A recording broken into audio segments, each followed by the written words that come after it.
Now then, these are becoming more and more common in the supermarket, aren't they? Not just bananas, but fair trade bananas. When you do your weekly shop, you must have seen those. The fair trade mark guarantees producers in developing countries a fair price for their goods. British shoppers now spent over £400 million on fair trade products last year. They're up about 80%. Where does the money go, though? I know whenever we do this, a lot of you phone in saying they're too expensive. We want to know the money's going somewhere. Well, let's find out, because Harry Hill is here. He dressed so smartly, even at this time in the morning. Well, you've got to make an effort, haven't you? This is a fair trade suit and a fair trade collar. And these are fair trade glasses. Yeah. Well, sitting alongside Harry is Costa Rican coffee farmer Gerardo Arias Camacho. Good morning to you. Lovely to meet you. Thanks very much for coming in.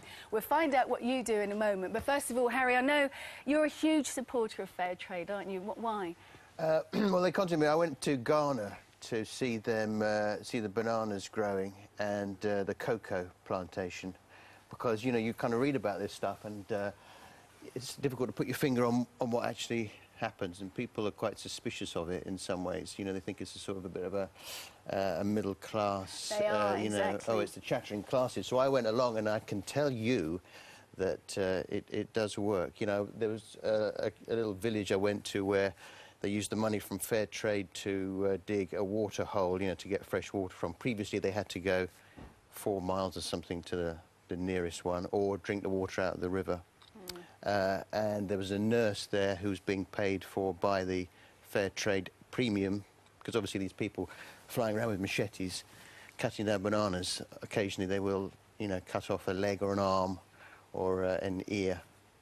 Not obviously, no. That's quite that bad. No, I'm not every day. I'm not taking any of that seriously at all, apart from the first part. Yeah. Because I saw it in action. Yeah, well, you mentioned the whole middle-class, chattering classes thing, and I know whenever we do this, people say, hang on a minute, I can't even afford to buy, you know... Yeah, well, that bunch of bananas, that's 70 quid for that bunch of bananas. No, but there are people who find it hard to make ends meet every week.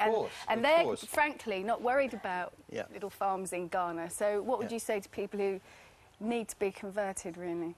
If you can't afford to buy them, don't buy them. But if you can afford to buy them, buy them. Yeah. You know, it's not... it's as simple as that, really.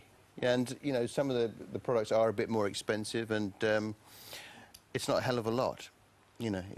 Obviously, if you're on a very tight budget and you can't afford it, then it's not something you're able to do, is it? Not a hell of a lot, but it means a hell of a lot, doesn't it, to people like you, Gerardo? Just tell us what you do. Well, I am a coffee grower, and I belong to Suco Cafe, which is the first group certified fair trade about 20 years ago in Costa Rica.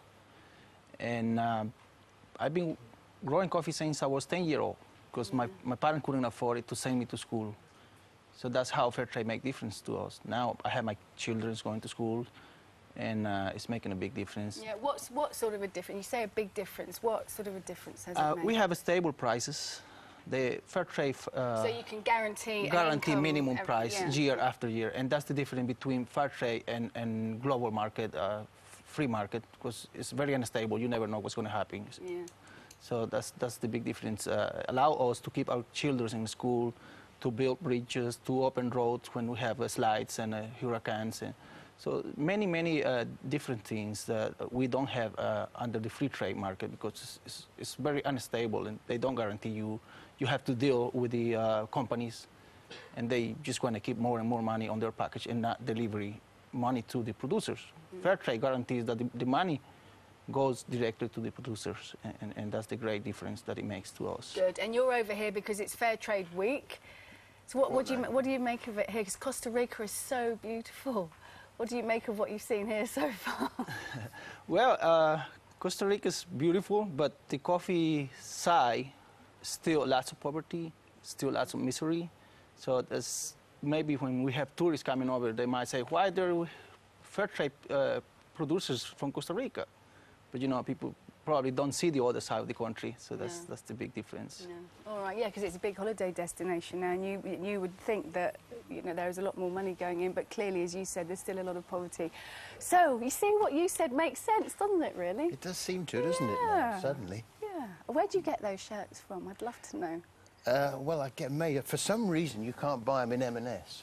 Why would that be? You could have your own line, Harry. That would be nice, wouldn't it? Fair trade line of shirts. Why not? Why not? It's good to see you in the suit and the shirt in Ghana, though, as well. I imagine that wasn't God, hard. that was so hot. And I do expect to see your appearance on GMTV regurgitated for your burp on Saturday. I would like to see that. Yes, if there was some way of getting some humour out of it. I'm